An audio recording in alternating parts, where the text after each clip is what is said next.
Oh my God, hey, John Cameron Mitchell. Very exciting to meet you. Nice to meet you. Yeah, so you're getting ready to do your London West End stage debut at the Adelphi Theatre next month in a one night only concert. Tell us a little bit more about that. Well, I mean, those doing the Dark Knight shows make sense in the UK. I think in the US it's union issues, but it seems like a waste of space. But it's going to be a hoot because I'm on the set of a pre-existing musical hit that I'm not allowed to mention the name of, but everyone will figure it out. Which I think is an appropriate one for us. You know, when we did Hedwig on Broadway, we tried to explain why she could be on Broadway, you know, in real, if she was real. And we had her on the set of a show that we invented that just closed, which was the Hurt Locker musical. Mm-hmm. So she's in the middle of an exploded Iraqi street, and that the disaster of her life, you know, dovetailed nicely with that set. So my friend David Hawkins, an Australian producer, said, let's do something. And I was like, sure. I realized I've never done a full concert in London, which is odd because I'm there a lot and my mother's British. And I thought, well, let's do a nice mix of things, introduction to things that I do. Of course, Hedwig favorites, songs from Short Bus, from my own solo albums, from my musical podcast series Anthem Homunculus that Glenn Close and Cynthia Erivo and Patti LuPone star in, and also songs from my new David Bowie 70s concert, Queen Bitch, which has a lot to do with his fears of fascism, which have become quite real here in the U.S. So and I'll be using a great costume I've used for a show called Origin of Love by Eric Berggren. That's 6 costumes in one. That's very much inspired by Bauhaus Berlin design, Oskar Schlemmer, to be specific, whom Bowie also was inspired by. So it's going to be great to come back to the country that taught me about rock and roll when I was a kid in boarding school in Scotland and Top of the Pops. Yeah. I want to talk more about this terrific, exciting concert and the brilliant lineup of guest artists who you're going to have joining you. But before we do, just to walk up to that a little bit, you've become just hearing you talk about all of these influences and all of the artistry being brought together here, you've become such a compellingly original artist and obviously beloved, a queer theatrical icon because of the cult hit that was Hedwig, that, you know, started life not too far from where we are downtown. Here, a role that you've done off-Broadway and on Broadway, but so recognizably yourself in your artistry. Is there anything that you would advise young performers, whether that's young queer performers or just young artists, in terms of uplifting that about themselves and sort of truly connecting to who they want to be as individuals in an industry that perhaps can try and shape people? Well, you know, it's capitalism. Capitalism tries to shape you. It tries to create genres. It creates niches so you can sell to them, which is also how I think of identity politics, to be honest. With good intentions, the need to sort of label yourself and identify yourself immediately before you even can legally drink in this country is too much pressure. I mean, we're evolving every day. And so I don't like to be told what I am. I don't like labels. You know, I grudgingly was like, I guess I'm non-binary. I don't really care because I really believe each of us are identity of one, a gender of one. And of course there's queer communities and theater communities and such that we need. Community is important, but when we limit them to so-called identity, which might have to do with gender or race or socioeconomic background, I think we sell ourselves short. We separate ourselves to the point that someone can take advantage of our separation and our correcting our friends and cancellation and all those things that come from good sources but end up becoming, at worst, an abuse of power, at best a bunch of affinity groups that, as I mentioned in a recent New York Times op-ed, you know, we've separated, separate ourselves. We've done Trump's work for him. And this is a long way of saying I refuse to fit into any category. I do not like to be pigeonholed. I find it limiting. I have always worked with and outside the system. Hedwig was pure, very punk in the way it was made. We knew at the time we made it, it would never be on Broadway or be up for an Oscar because of the, queer phobia of the moment and even the punk phobia. But people grow up and people learn and things change. And then Hedwig was on Broadway about 10 years ago and it did very well. And eventually we'll be in London. A new production will come to London. We're working on that now because it's, in many ways, the humor is very British. My mom is British and taught me my sense of humor. My dad had a great sense of humor too. But I have always chosen to make things outside the system, not just for any rebellious reason, but because I wasn't always seeing the things I liked in mainstream stuff.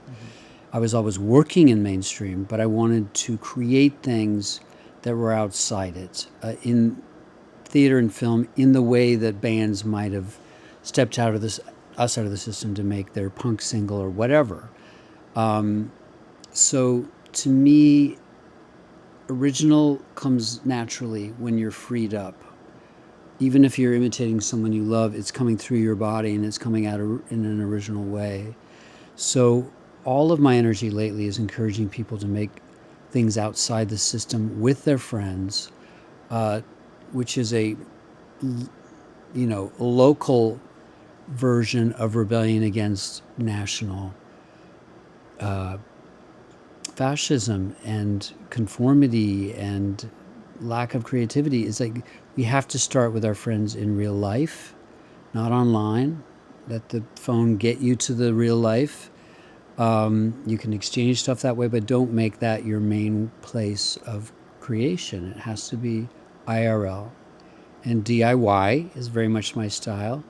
My new play is about a French surrealist who, with her partner, lived on the Isle of Jersey during the Nazi occupation and used their art to fight the occupation. And that's a very, obviously, timely thing right now in the U.S. I'm also working on my memoirs to talk about the things that you're asking about. It's like, how do you remain creative in a different, not welcoming world for creative people?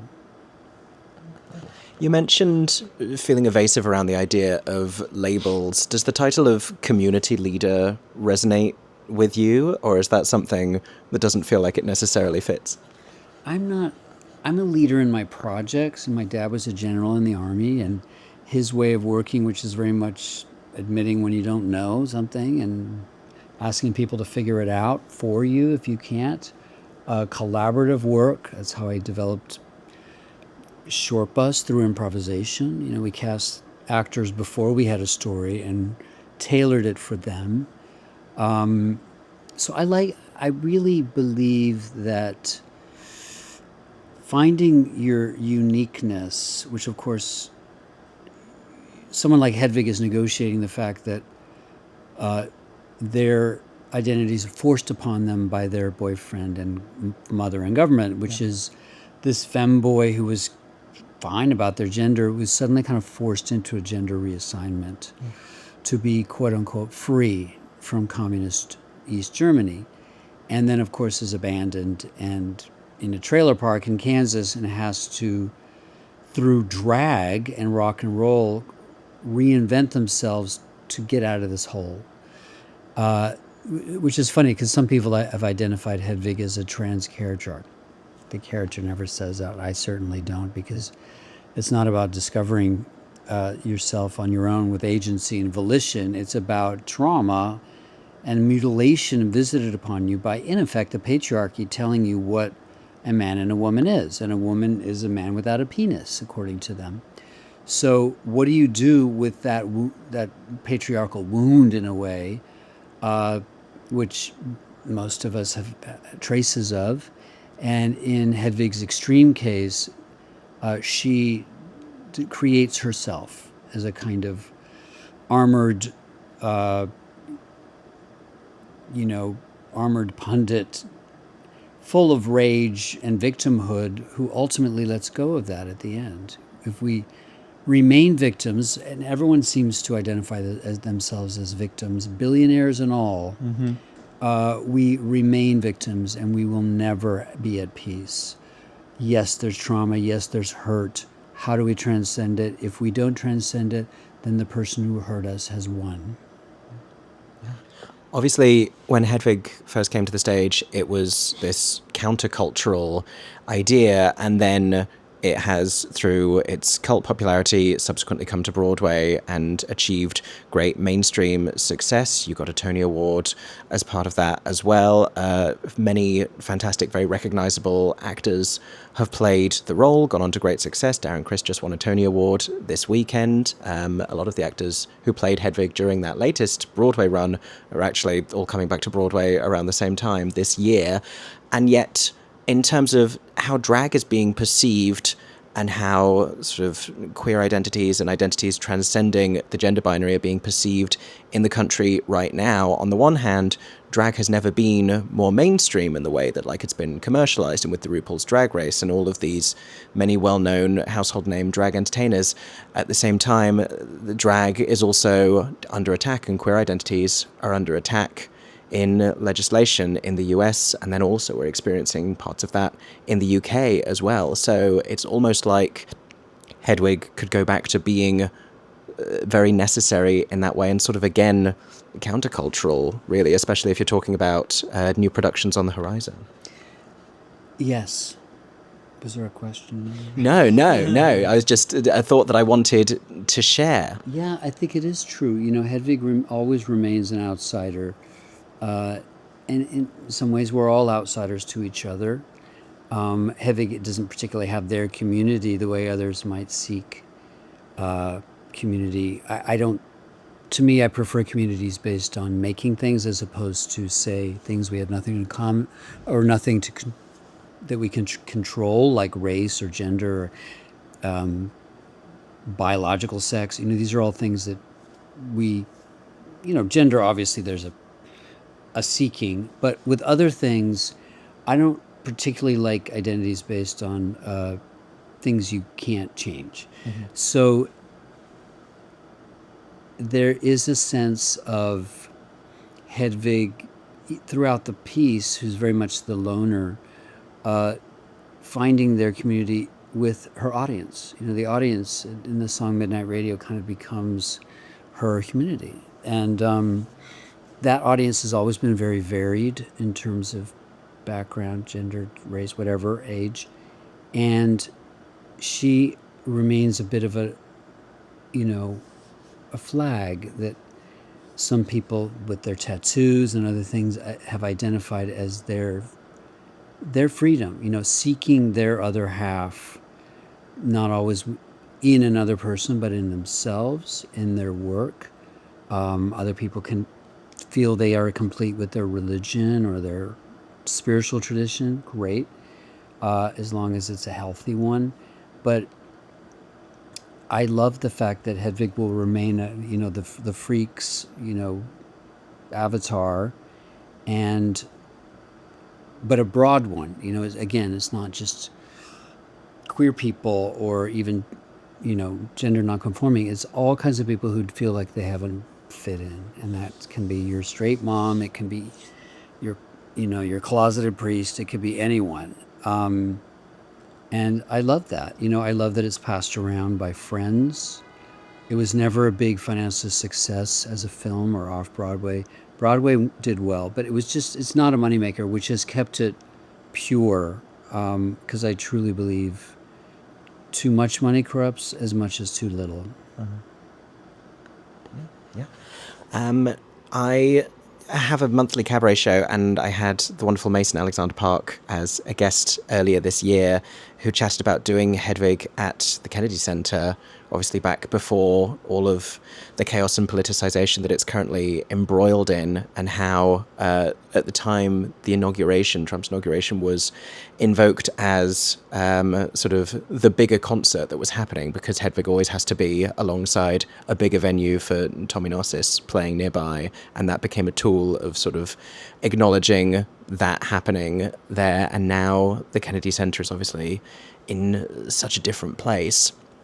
What does it mean for you to have this show that can sort of represent a light in that political darkness, and to be able to offer that to audiences? It's great. I mean, it's similar to your last question. I'm very happy that people can't seem to abuse Hedwig because of her specificity. We're never going to be repurposed as some right-wing symbol.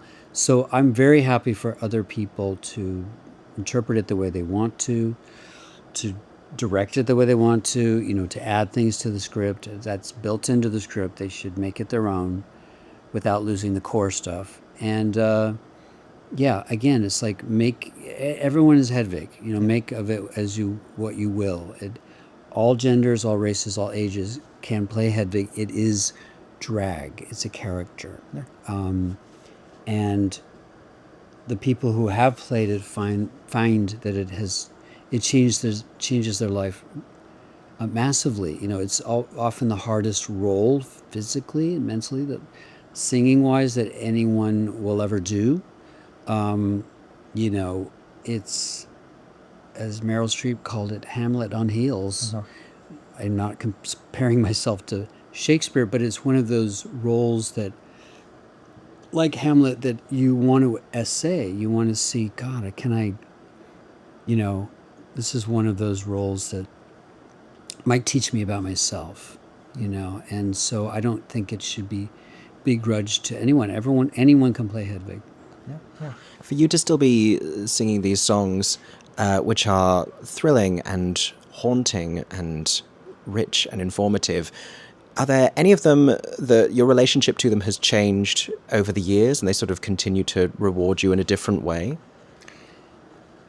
Yeah, I mean, I really very much enjoy still singing these songs by Stephen Trask, and they change meaning.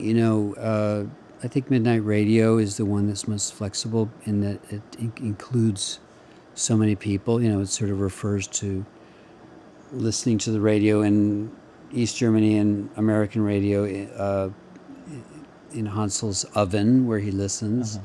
Uh-huh. And dreams of what's beyond the wall and what's beyond his small life.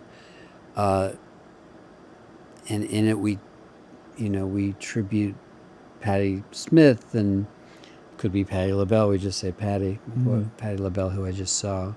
Aretha Franklin, Nico, Yoko, Tina Turner. These are all people that inspired Hedwig and inspire rockers everywhere, and specifically the female rockers. I would have thrown in Chrissie Hynde, Stevie Nicks. There's Polystyrene in the UK. The Slits. These are all bands and artists that have been double rebels. Not only are they punk rockers in many ways, they had to contend with the male-dominated music world, so they're double rebels. Mm-hmm. And if you're a queer person, specifically, really pushing the gender envelope, in some ways you're a triple rebel. People like Gene County and Anoni and Sylvester, and there's so many wonderful. The one advantage of the widening of culture in the last few years is that you get a lot more interesting artists that may have not had a chance before. Yeah. And you're joined by many brilliant and interesting artists at your upcoming concert in London. A few Hedwig alumni in there, not only Mason Alexander Park, but also Davina De Campo, who played the role a couple of years ago in the UK in a terrific production. Really, really lovely one. Did you see it? I did. And she was wonderful. I mean, have you had the chance to meet her I before? saw a video and I thought she was great. She's hysterical and sensational and just lovely person, brilliant talent. And also Michael Cerveris, who was London's first Hedwig. Yes, Tony-winning Michael Cerveris, who was the second person to play Hedwig in the U.S., was the first in the UK. It was not a well-produced production. Investor pulled out at the last minute, so it didn't find its traction. We've done it at Edinburgh. There's been other local productions in the UK for sure. I think Davina is spectacular. Jamie Fletcher did a great job directing that. And I think this concert will be kind of a introduction for some to Hedwig, to me. But we also have other guests. You know, Boy George is going to join me on a Bowie song. There's another giant pop star in the UK who's coming, but whose management will not allow his name to be mentioned because he's not getting paid. We're doing a duet. And I guess, you know, like Korea, sometimes your manager is more important than you, because this person didn't really care. And then there'll also be Nakane, who is spelled Nakhane. I don't know if you've heard of him. You have? Oh, yeah. Well, he is a pop star out of South Africa. He played my boyfriend in my musical podcast series, Anthem Homunculus. Brilliant performer, writer, singer. We'll be doing a duet from Anthem. We've also got Charlotte Hatherley of the band Ash playing with us. My music director, Justin Craig, who's also doing Stereophonic on the West End, music directing. Shannon Conley, who was on the tour with Mason Alexander Park and understudy for Yitzhak, will be backing me up and doing some solo songs. And there'll be some other, you know, special. Martin Tomlinson, who in the 2000s had a band that was a very satirical kind of anti-capitalist band called Selfish.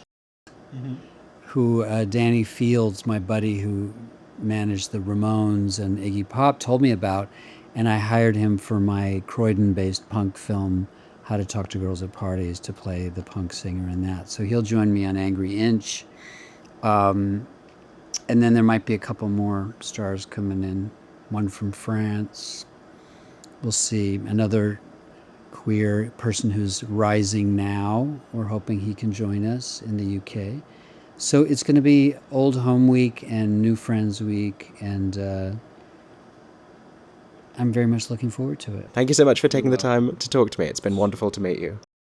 For 10 more seconds, I'm MickeyJoTheatre. Oh my god, hey. Thanks for watching, have a stagey day. Subscribe!